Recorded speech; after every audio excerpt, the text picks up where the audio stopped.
Hi, everybody. My name is Emily Borger. Welcome to our Marsh Science to Go. Now, we have available live Spanish interpretation. All you have to do is click below on the little planet icon. We also have captions available and Spanish captions available in the link to the chat. We also have our lovely live ASL interpreter, and she will be here for the duration of the event. Hi, I see some people have joined. Welcome. Please tell us where you are in the chat. I would love to hear where everyone is, what grade you're in, and what is your most thing you're excited about to learn about Marsh today. We'll get started in just a few minutes.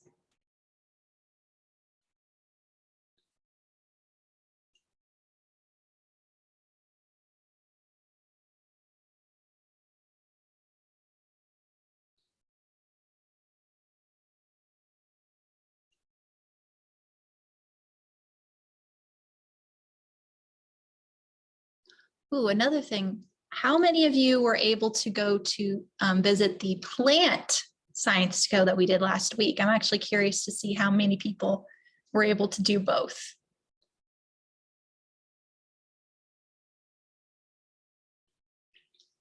Hi, Instructor Davis. Nice to meet you.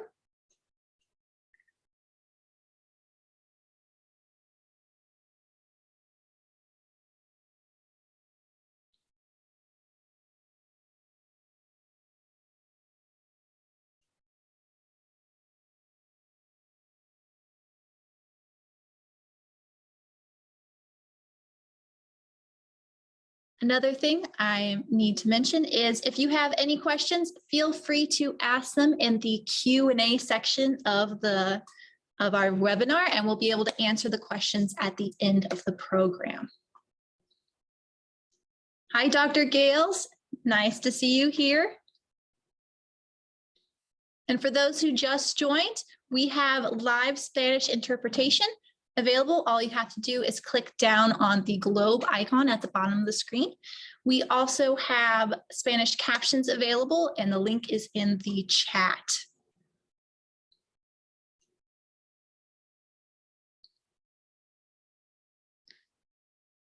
And once again, if you have any questions whatsoever, feel free to ask them in the Q&A box, and we'll be answering them throughout the program, as well as addressing the scientists at the very end of the program itself.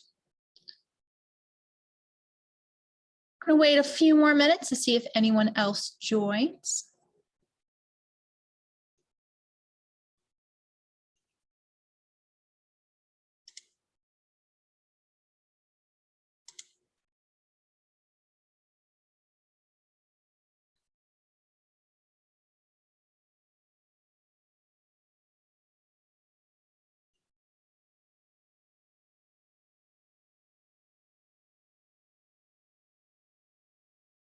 Okay, we're going to wait a little less than 1 more minute before we get started.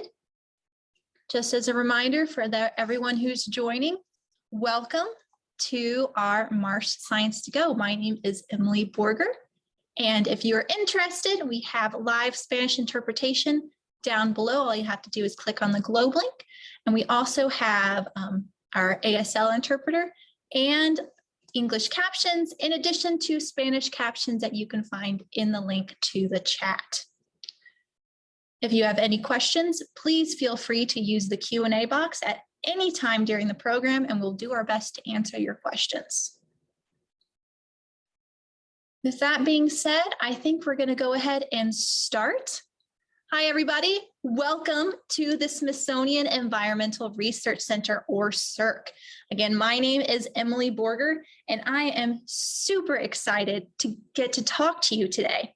Now, SERC is this amazing research facility. It covers over 3,000 acres of property and studies every sort of environment, from here in Maryland to all over the world. So our lab researchers study trees, sharks, orchids, ocean acidification, marshes, and so much more. And I'm excited to bring you some really cool science about marshes today, or as we might refer to it throughout the program, wetlands. Now, again, one more time, if you have any questions, please feel free to ask them in the Q&A box. And we'll also have some key terms in the chat throughout the program if you're ever curious to some words that might be a little bit more scientist specific. Today, we are going to answer the question, why are marshes and wetlands important? And to answer those questions, we are going to have an experiment to study those questions, and as well as talk to two very amazing scientists, one who studies the marsh itself and one who is a scientific illustrator. And we'll meet them in a little bit, but for now, I would love to see what you do with your experiments. If you have any questions, please feel free to ask them in the chat and the Q&A water.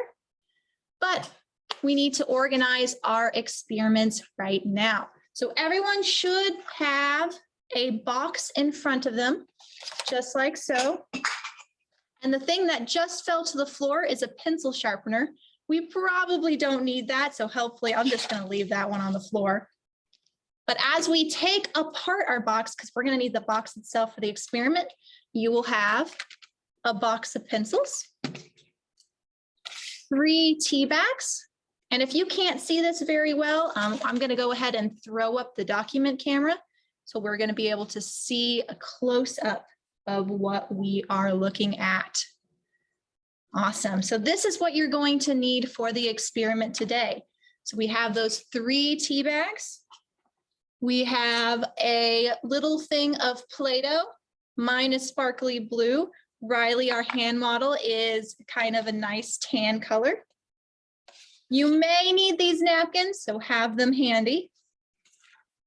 We will have a certain number of pipe cleaners, as well as a cup that hopefully you have full of water. Now, if you need to have, take some time to fill that with water, go ahead and do that now because we will be doing that for the experiment. So go ahead and let me know in the chat when you are free and have all of your supplies set up. Now, again, this box needs to be empty for the experiment itself. Okay, awesome. Thank you so much. Now that we have all our supplies put together, we are going to meet our first scientist. Now, this scientist, her name is Genevieve, and she studies here on the marsh about a lot of very different things. So we're going to go ahead and introduce her now. We will have.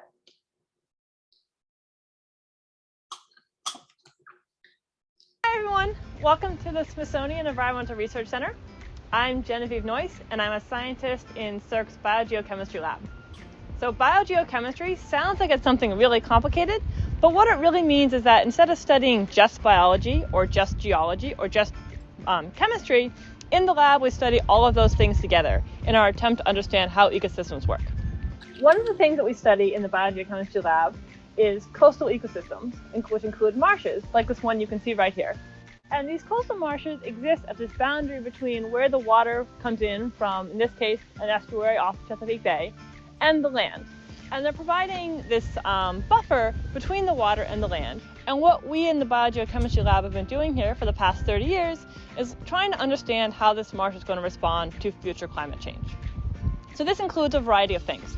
One of them is nutrient addition. So as you have nitrogen that can run off from the land and go into the marsh, we want to know what that's going to do. We're also looking at things like elevated carbon dioxide, which can be emitted by cars or other industrial things, and also warming, which is my particular focus. So as the world warms up like it's predicted to do, how is that going to affect this marsh ecosystem, and what does that mean for its ability to provide a habitat for a variety of animals, which includes birds, insects, mammals, reptiles, amphibians, all of which find home here in the marsh. So when we look at how these marshes are going to be affected in the future, what we want to know is, are they still going to provide these services by being a buffer between the land and the water, and also these services that are providing habitats for all these different animals. In the Global Change Research Wetland, we're looking at simulating future climate scenarios. So what the world might be like in the future, and trying to figure out how the marsh is going to respond so that we can predict what will happen. So what we have over here is, this is an elevated CO2 and temperature experiment. So each of these round chambers is simulating increased atmospheric CO2. So inside these chambers, we have a much higher level of CO2, carbon dioxide, than is currently in the atmosphere. And this is simulating what the world will look like in the future, because the amount of CO2 in the atmosphere is continually increasing, basically due to fossil fuel emissions. So we want to know, what does that do to the plants? What does that do to the survival of the marsh? And what does it mean the marsh is going to look like in the future? Also in this experiment, we have warming. So we know that the Chesapeake Bay area is predicted to rise by a few degrees over the next 100 years, and we want to know, what does that mean for the marsh? And so we have these overhead lamps that are heating up each of these plots to a different amount, and we also have cables, so wires that go 4 feet down into the soil and also heat up the soil. And together, we're able to figure out what the marsh is going to look like in the future. That's super cool. So welcome, Genevieve. I'm so glad you were able to join us. Happy to be here. Oh man, I love seeing where you work. That is so cool. Even though it was kind of filmed in the winter, it does get a lot greener in the spring, and that's probably one of my favorite places to be on the coast. Yeah, it's very pretty in the summer when all the plants they're all green, and you have flowers in bloom as well. Yeah. So lots of different vegetation. So just real quick, can you reiterate or say again what you do here at CERC? So most of what I do is I spend a lot of time out in that marsh that was shown in that video, trying to figure out how it's going to change in the future. So we know what it looks like now, and we're expecting that the environment the marsh is exposed to is going to be different 100 years from now. So we want to know, what is it going to look like? What's the marsh going to be able to do? Now, you mentioned in the video that the marsh is a really good buffer. Now, what do you mean by that? How can that, what does a buffer mean in this context? I guess you could think of it kind of like, so when you have a car, for example, it has an airbag, right? So if your car were to run into a telephone pole, that airbag would inflate and it kind of protects you from hitting your car. The marsh is doing sort of the same thing between the land and the ocean.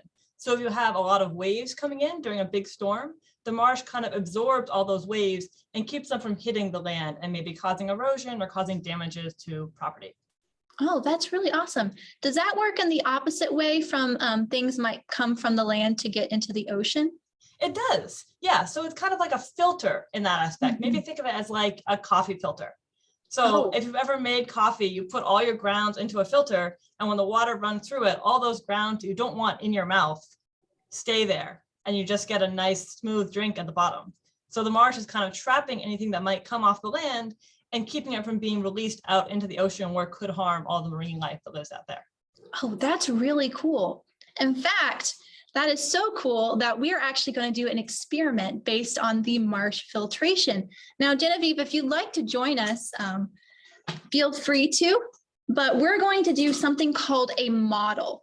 Now, essentially, a model is when scientists really can't emulate something as easily in real life. For instance, we can't do an experiment on a whole marsh here in your classroom. So we're going to have a little bit of a model right here. So we can throw up the document camera and start our experiment to model a watershed like a marsh. Okay. So thank you very much, Riley, for having this set up. Now, we're going to have a little bit of imagination going on right now. So when we're going to pretend that this kind of little box is our, let's say, our Chesapeake Bay. and we're going to make some land on that Chesapeake Bay. Now, I want everyone to pull out their Play-Doh, and we are going to make a nice, firm, kind of nice circular area, kind of nice and wide. So we're going to be able to spread out and make our land. So it might take a little bit to spread it out. And once we have that done, I want everyone to be able to grab a tea bag, just like so.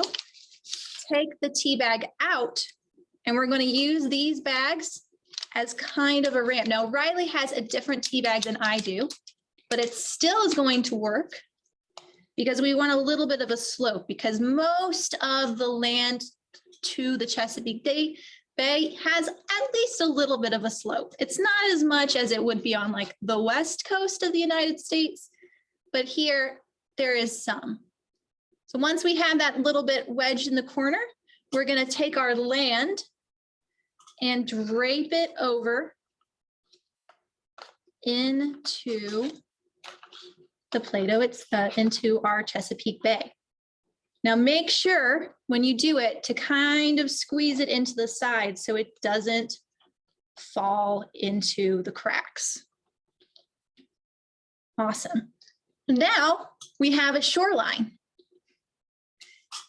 One thing you notice when we were doing Genevieve's video and behind Genevieve is marshes have one thing in common. They have a bunch of plants.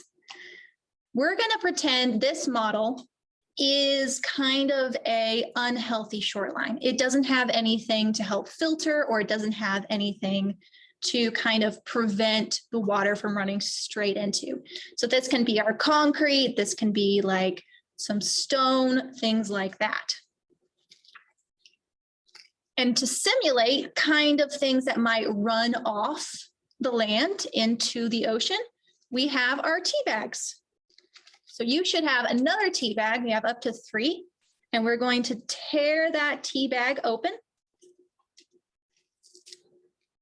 And we are going to pour that onto the land itself. So we're going to pretend this can be anything that you might run off into the water. So if you want to talk to your teachers or throw up in the chat what sort of things these tea leaves can model.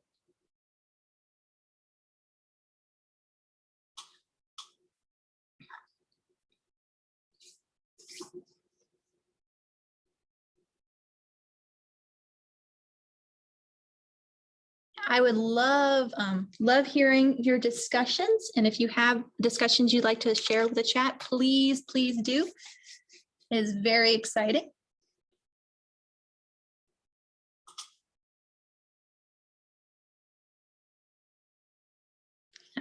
So for me, I would say that this tea leaves in my model, they might represent some fertilizer for different,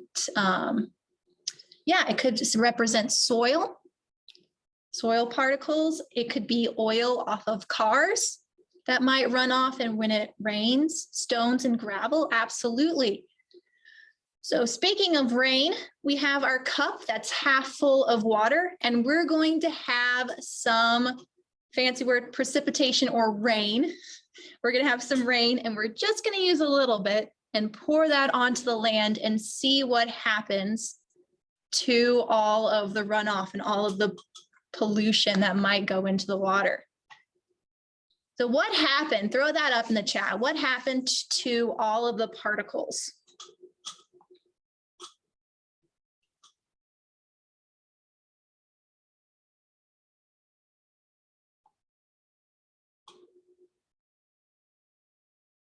Yeah, they all ran into the ocean. Is there any that was left behind on the land? It looks like there's some that left a little bit, but most of it completely ran off into the bin.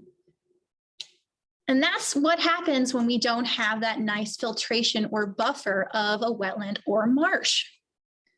Now we can take our pipe cleaners, and we're going to use our pipe cleaners to model some plant life. And there's two strategies you can do to make these plants. The first solution is what Riley's showing, is you can kind of make a little bit of a zigzag.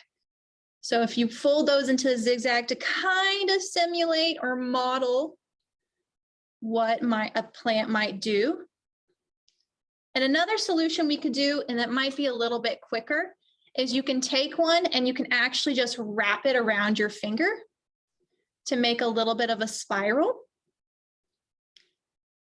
And Riley will be demonstrating that one as well. And once you have a little bit of a spiral, we can spread it out. And it kind of does the same thing that the zigzag will do. So I want everyone to do half, or maybe 2 or 3 of your pipe cleaners. And Miss Karen had a really good question in the chat. Why do you think we're using pipe cleaners itself to model plants in the marsh? What do you think these pipe cleaners are going to be able to do?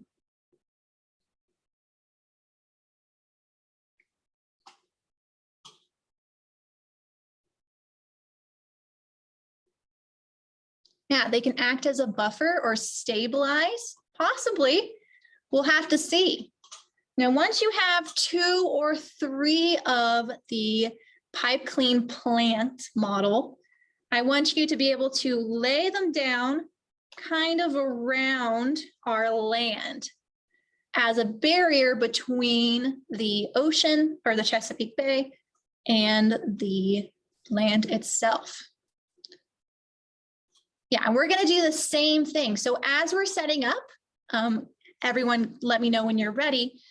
But also, I would love to hear your hypothesis or your guesses of what we might do next, or what is going to happen to the tea again this time, now that we have a little bit of that barrier.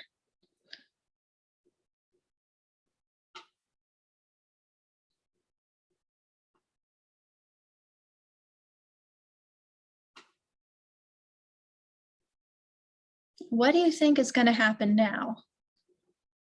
So some tea leaves might run off, but not as much. That's a good hypothesis. Let's see what happens. So let's do this the second time, Riley. We're going to get our tea leaves, put it back on the land. And we're going to do the same thing. There's a rainstorm that happens, and we're going to have some runoff. Oh, nice. Okay, so what did everybody observe in your classes that happened this time versus the last time? What did you see?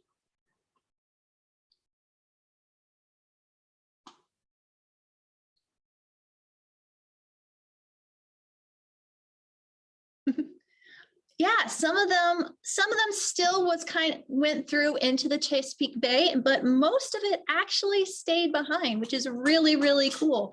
Would you say that is an efficient filter? Do you think it did a good job? Yeah, I would say it did a good job. Now, we're going to go completely in the opposite direction, and we're going to have an extremely healthy marsh. So now we're going to use all of our pipe cleaners to make that marsh plant. Let's go ahead and make sure to use all of them as much as possible. And Riley has prepared quite a few in advance. Oh yeah, it does stop those particles, so that pollution or the soil.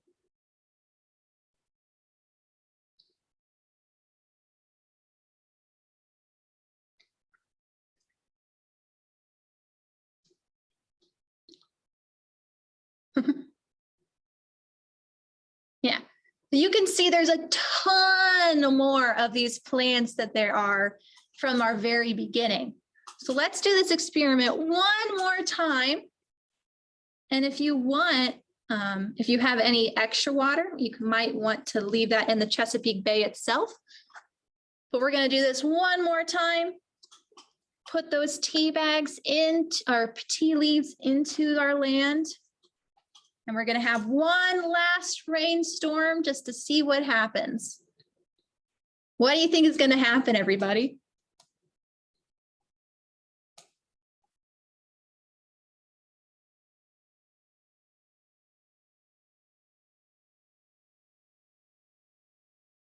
Okay, we're going to have some hypothesis that it'll all be stopped. Okay, let's see.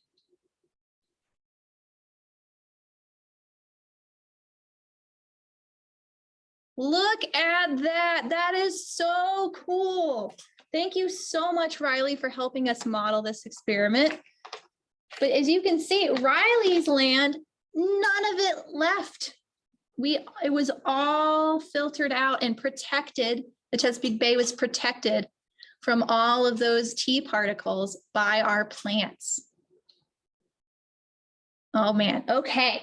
So I'm gonna go ahead and put this experiment aside. So we're going to talk a little bit into what exactly Genevieve does for her research. So Genevieve, thank you so much for helping us with this experiment. I'm glad you were able to watch us model. Yeah, it was fun. Mm-hmm. Yeah. So what makes coastal wetlands so important specifically? So it was some of what we were just talking about before, right? So they do have that filtration device. So they're saving the Chesapeake Bay, for example, from all these things that might otherwise run off Maryland and into the bay. But at the same time, the wetlands themselves are really useful. So if you look in that picture behind you, for example, it's a nice illustration of all these animals that use these wetlands as a habitat. So if you didn't have wetlands, you wouldn't be able to have those birds or those frogs or whatever, having a nice place to live. Mm-hmm. Now, we've been using some terms interchangeably, the term wetland and the term marsh. Now, what is the difference between a wetland and a marsh? A wetland is basically, it's a bigger category. So a marsh is a very specific type of wetland. So when we talk about these wetlands that are alongside the Chesapeake Bay, those are all coastal marshes. They're marshes that are along the coast. You could also have wetlands that are in the middle of the country and not on a coast. And that would be a different kind of wetland. Basically, it just means it's somewhere where you have a lot of water. So instead of in like a forest, the soil is pretty dry. In a wetland, that soil is really covered with water. So it's a different kind of environment. Mm-hmm.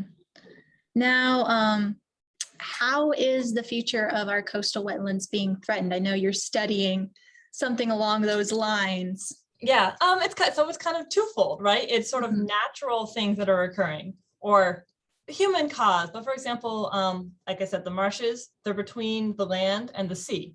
And so they can be threatened from either side. So one is that if you have developers that are building closer and closer to the wetland and maybe converting what used to be a nice, healthy wetland that was helping the ecosystem or providing habitat into houses or something like that, that's a threat. And at the same time, you have all these plants that live in the wetland and they're living in the soil that's really soggy, it's really wet. And they do okay with that up to a certain point. So if the water in here stopped being here and went up to about here, for example, the wetlands wouldn't be able to do it. The plants would just be like, oh no, that's too much water, we can't survive there.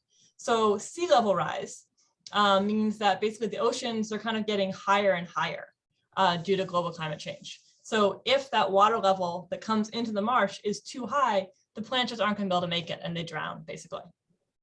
So those are kind of two opposing forces. Yeah. So how are you studying that potential scenario? How are you studying that about wetlands in the future? Yeah, so like we want to know what are these tipping points? Like what are the point at which the wetland can't be a wetland, can't do all those things anymore? So for things like sea level rise, we can take, pots of plants and then put them at different heights and say, okay, this one's flooded half the time. This one's flooded a quarter of the time. And then see at which point the plants just are no longer able to survive. A lot of what I do, however, is looking at global warming. So basically, we're taking these parts of the marsh and kind of like putting them in an oven, essentially. We sort of heat them up a little bit and then a little bit more and then a little bit more. And again, trying to see at which point the plants are no longer able to grow the way they normally would. Oh, wow. Is there, going back into the heating of the plants, is there a certain point where the plants might like it better? I know plants like the summer more than the winter. Yeah, they seem to actually. So In the spring and fall, the warmed plants are all really happy. It just kind of extends their summer, and they're pretty excited about that. In the summer, however, like summers around here are already pretty warm. And so when you add a lot more warming, the plants, they just can't quite keep up with that. But what we're finding overall is that a little bit of warming seems to do good things. It seems to help the plants grow, and they're happier and making the marsh healthier. But as you get, it's that tipping point, right? If you get too much warming, that's when the plants kind of give up. Yeah, that makes sense. Like I can always have too much of a good thing and Exactly. it ends up being bad.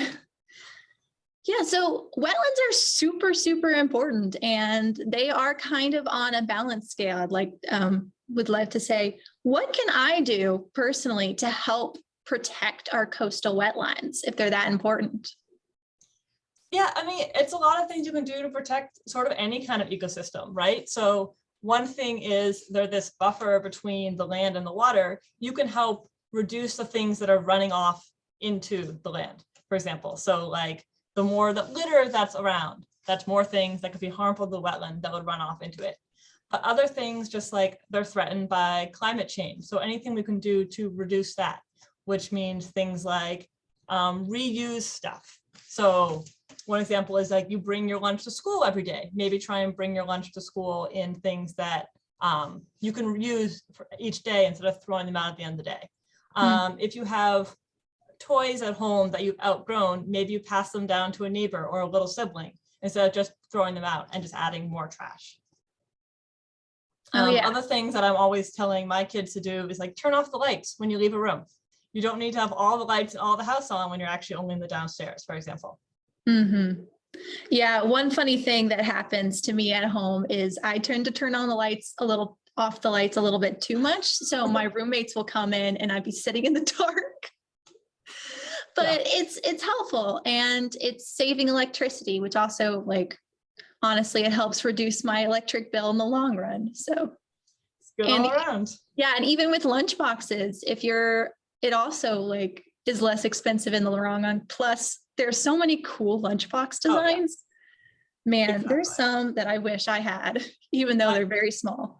My kids have picked out ones with unicorns and then space cats. And this is like the most exciting part of their week is getting to bring their lunch in their unicorn lunchbox. So. Oh man, we have this really cool thing in the comments about planting more green spaces if we had the ability, and that would definitely help for sure. Exactly. Awesome. Yeah. Is there anything else you'd like to talk about with your research? Something I know it's super cool and there's a lot to cover all at once, but actually, what is that behind you? We have this really cool plant that's kind of in a bin. What is this? This is one of the plants that's in the marsh. It is called Spartina patens. It's a grass. But one of the other things that's kind of cool, so these marshes, there's these plants, and then there's all this really, we call it really organic soil. So it's really dark black color. It's different from the dirt you might find underneath your lawn or something like that. And it's basically just old plants. So the plants grew and they died and they just kind of stack up over time. So in our marsh, we have several thousands of years of dead plants just underneath your feet. That's so cool. So they're really old ecosystems. One of the things that makes them so cool, and also why you really want to save them, right? Absolutely. It took a long time to get to this point. Yeah, and just looking at that one small section of the marsh, you can really see how it's so good at being able to filter and absorb all of the things that are running off into the water. Exactly, yeah. Yeah, so like in case of runoff, for example, a lot of it goes down, it gets trapped on these leaves the same way it was getting trapped on these pipe cleaners, right? They're having the same effect. Awesome. So specifically, which part of the plant, I know you mentioned the leaves, but which part of the plant does all that filtration? Is it the leaves or is it a little bit further down? It's just, we call them the shoots usually. So it's this top part, above ground part of the plant. There are like all these roots that come down as well. And those are really important for stabilizing the soil, for holding all the soil in place so that when storms come in, for example, it doesn't all wash out to sea. So they kind of both have important roles, but what is trapping all that runoff is the shoots. Nice.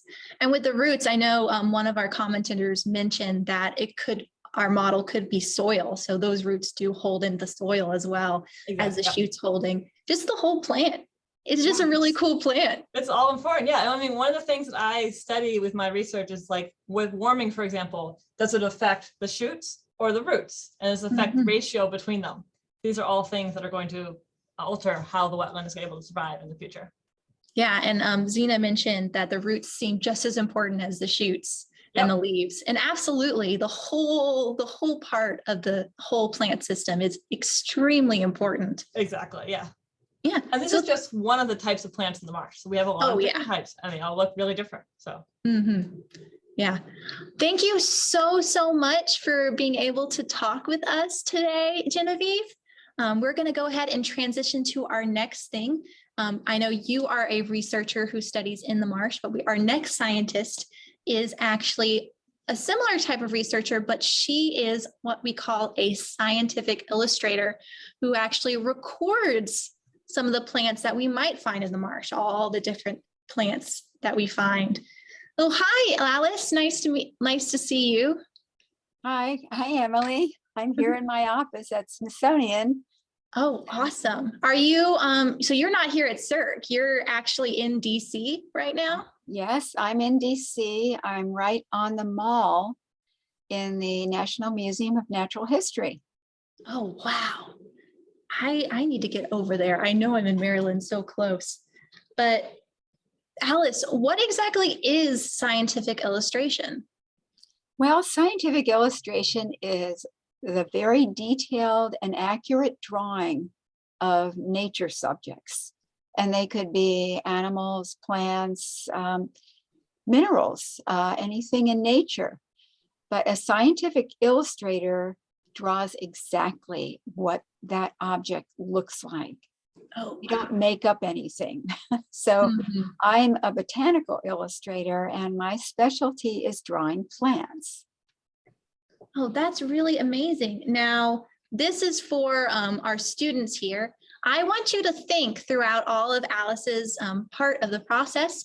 I want you to think and hypothesize or guess what makes scientific illustration so important, as opposed to taking a picture. So I want you to think about that through our whole part. And Alice, what are we going to do today? Today, we're going to draw a flower that's very showy, and it grows in the marshes. Oh, Its wow. name is Lobelia Cardinalis. It's a member of what we call the bellflower family, which is Campanulaceae. And although I've never drawn this particular plant before, I've drawn similar ones in that family for the scientists. So we're going to draw from pictures that everyone should have in their book. They should have 4 pictures of this plant. But what we're going to do as scientific illustrators is we're going to take parts of these pictures and we're going to make one complete flower with a leaf. So amazing. So we're doing it a little differently than just drawing something from just one picture. We're going to use 4. Awesome. So while you get your document camera set up, I want everyone in our classes to go ahead and pull out your colored pencils, which were a part of our kit, as well as a piece of paper. Okay, if everybody can see the screen, hopefully they'll see this image, which I drew actually just yesterday. And we're going to be sort of duplicating this picture of the marsh flower, the Cardinalis. And I drew this on, well, it's on gray paper, but you'll be using white paper. And you can see how much space I took up. I had to draw it in kind of 2 parts in this camera. The camera was not long enough for me to draw this. So I'm going to keep this to the side, and I'm going to draw one for you. And if everybody has one of these black pencils, I start every drawing with a black pencil because I do outlines. Sometimes I just draw from dried, dead plants and they don't have color, but they all have shape. So we're going to start by drawing the top of this flower, which is a floral tube, and that's actually where the pollen is. So I'll tell you a little bit about the pollinator. So what we want to do is it's a shape like I would call it like a candy cane. It kind of has that shape. It curves over. It's long and thin. And right where it tips over at the end, it has this little head. It's like a little squiggly head. That's where the pollen is. And then as you get down to the base of this floral tube, you have 2 petals coming out to the side. And you have 3 lower petals. And this is where it attracts pollinators. So I'll draw 3 lines for the 3 lower petals. And I draw just 1 line, so it helps me to orient where they're going to be. And then I draw the shape around it. This one is very narrow. It kind of comes to a little point. And the 2 are sort of alike, and you can see them in the picture. It's on the right side. You can see ones in the picture. They're very curving. They may start out as straight. In fact, they do start out as straight, and then they curve over as the flower matures. And here are the lower petals. So I draw this 1 line, and I'm going to draw the shape around it.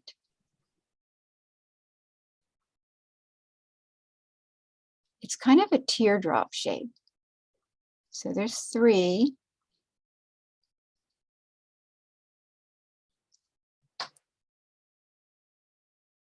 And there we have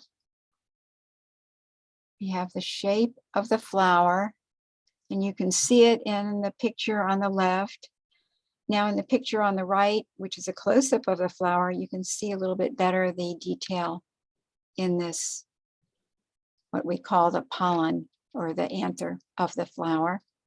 And it has a little, like a collar.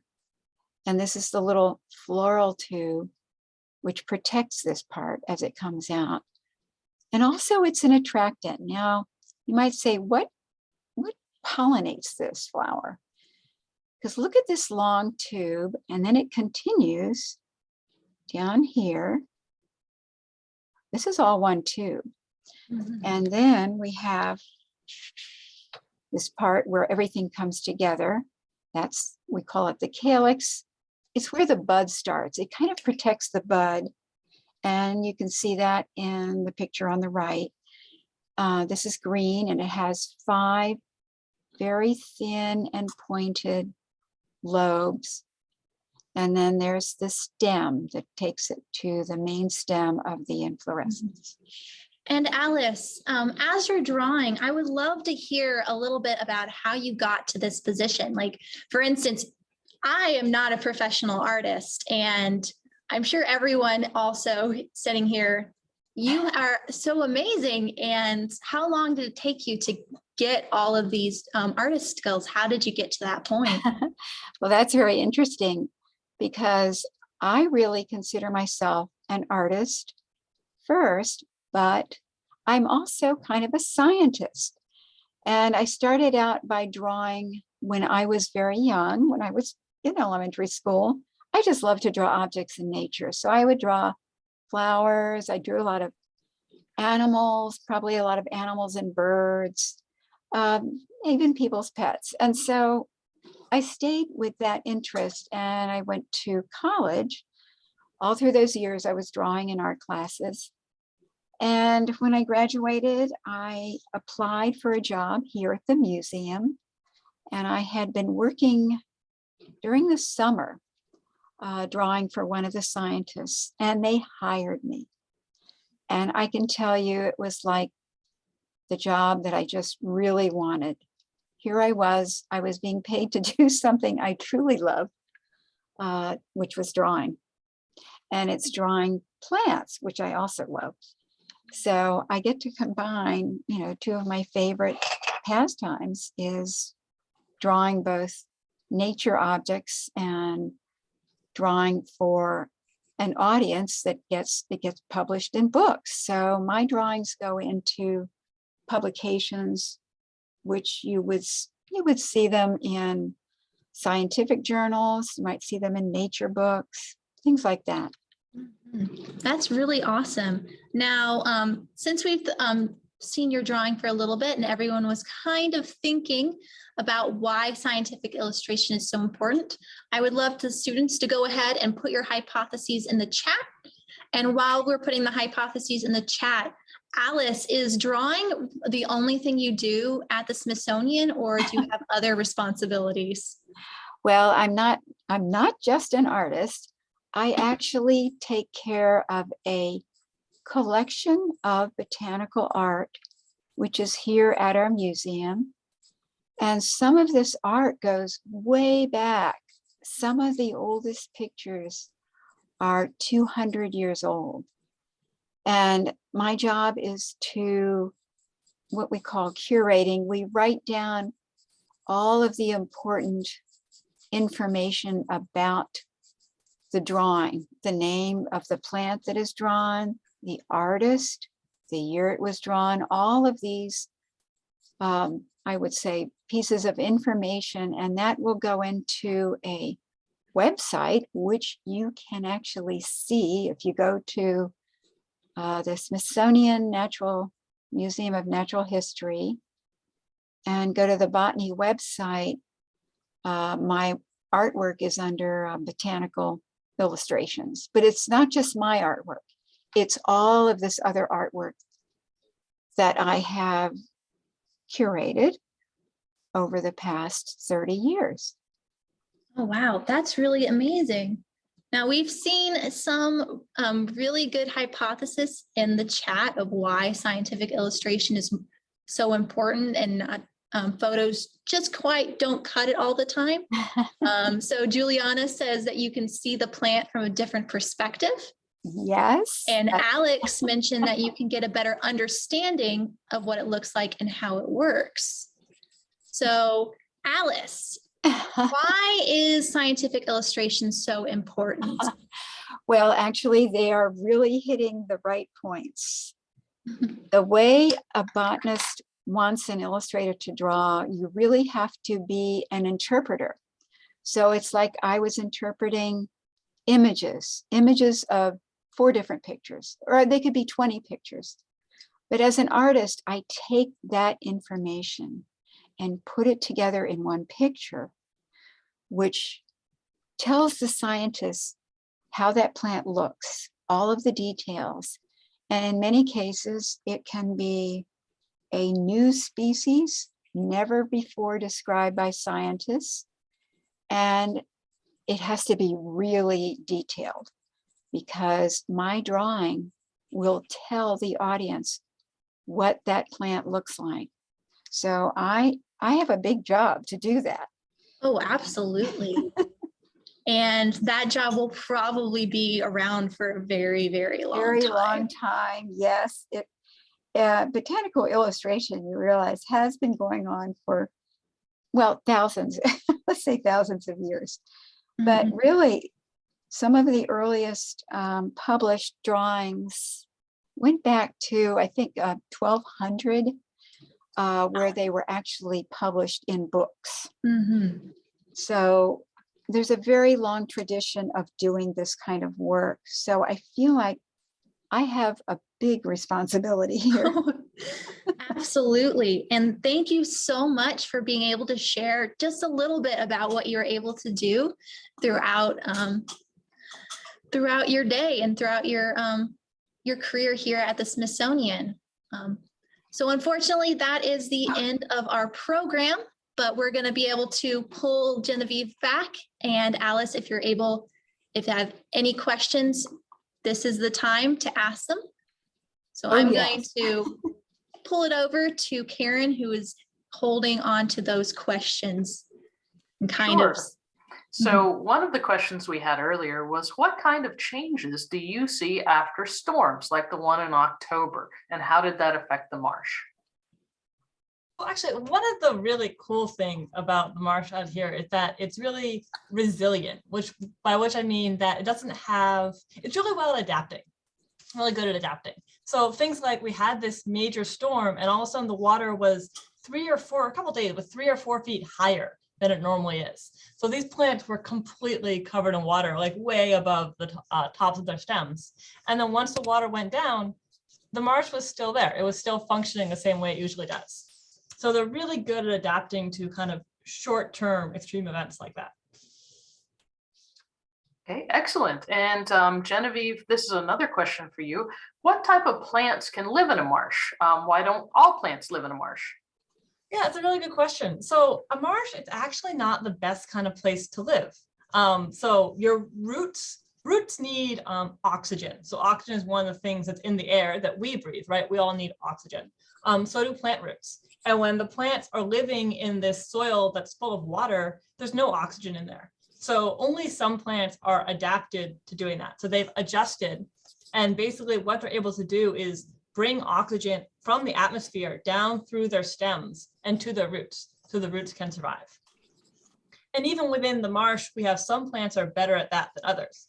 So this particular plant, this grass, we find it in the drier areas of the marsh. It can get some oxygen to its roots, but not as many as the plants we find in the more flooded areas of the marsh.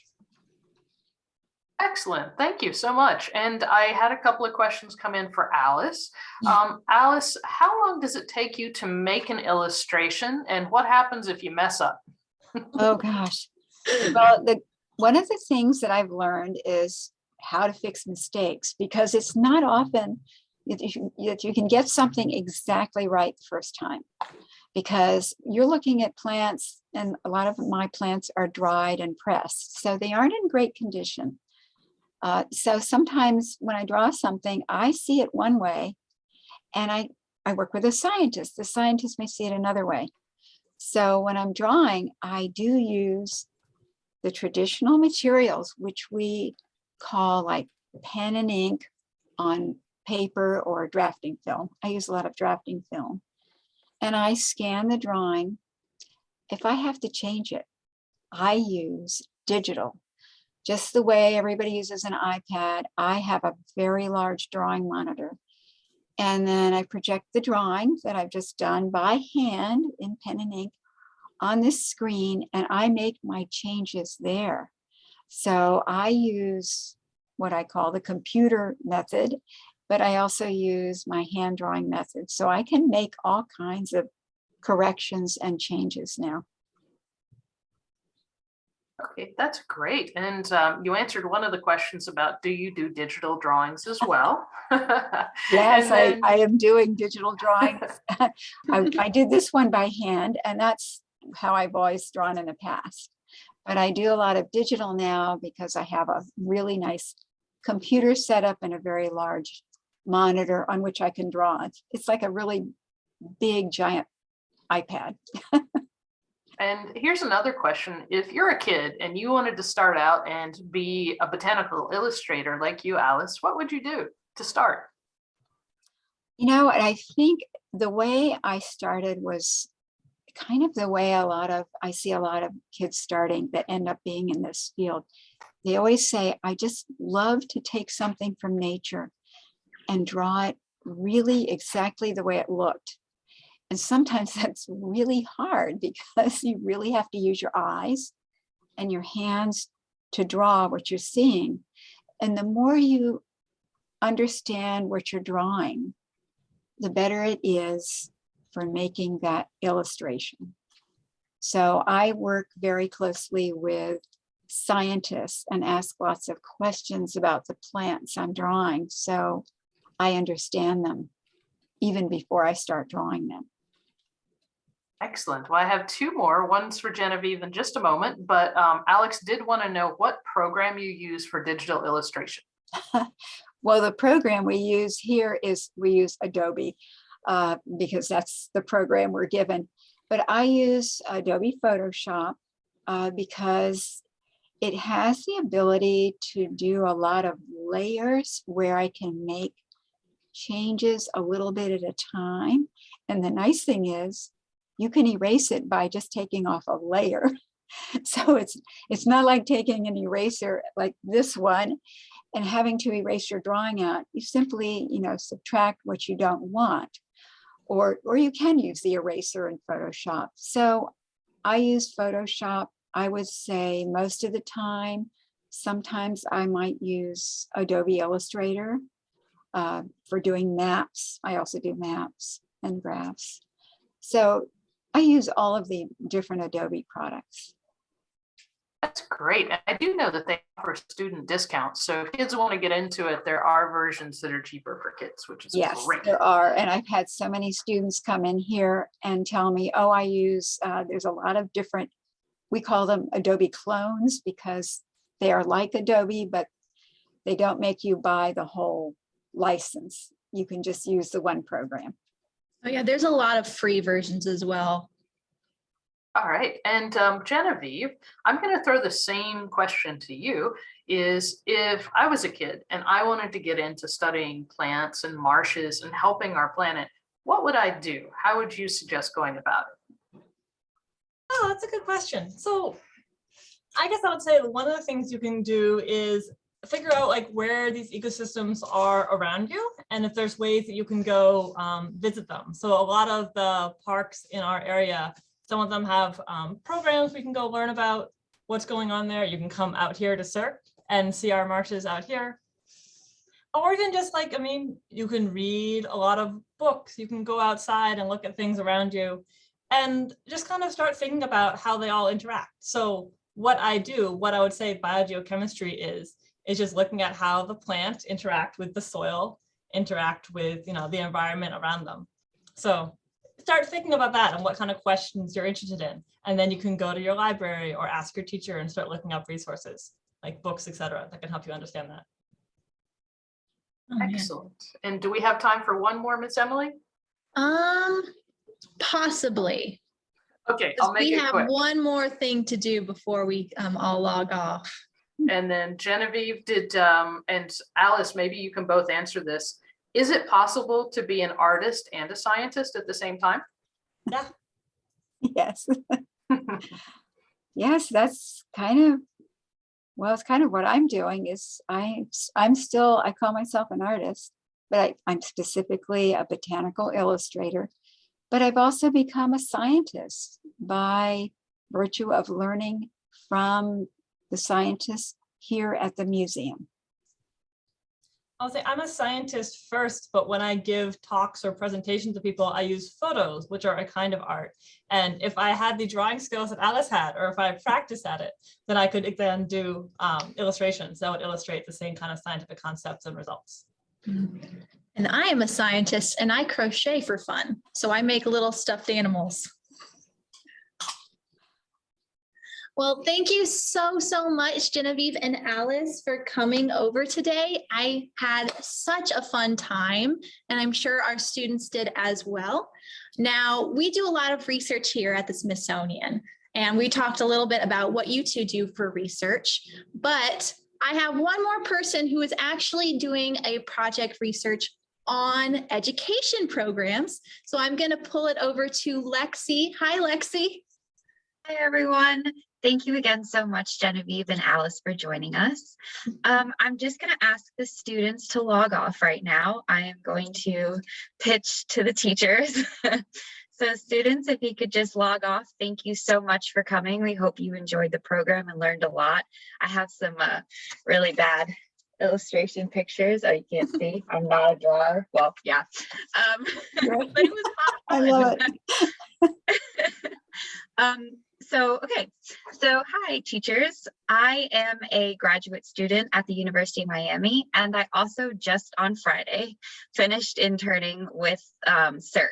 And for my master's thesis, I am looking at how Science to Go increases accessibility to science, especially in the classrooms, and science education in general. So for my thesis, I am using surveys. So I would love if you all could participate in my survey. It's really super quick. I'm going to post the link below. It's totally anonymous too, so we're not going to be collecting any data whatsoever. But if you could help me out, that would be awesome. And additionally, all of us, or all of them over at CERC, are going to be using the answers to help improve the program and just get some feedback. So thank you again for joining us. And here is the link to the survey. Awesome. Thank you all very, very, very much. And I hope you have a lovely rest of the week.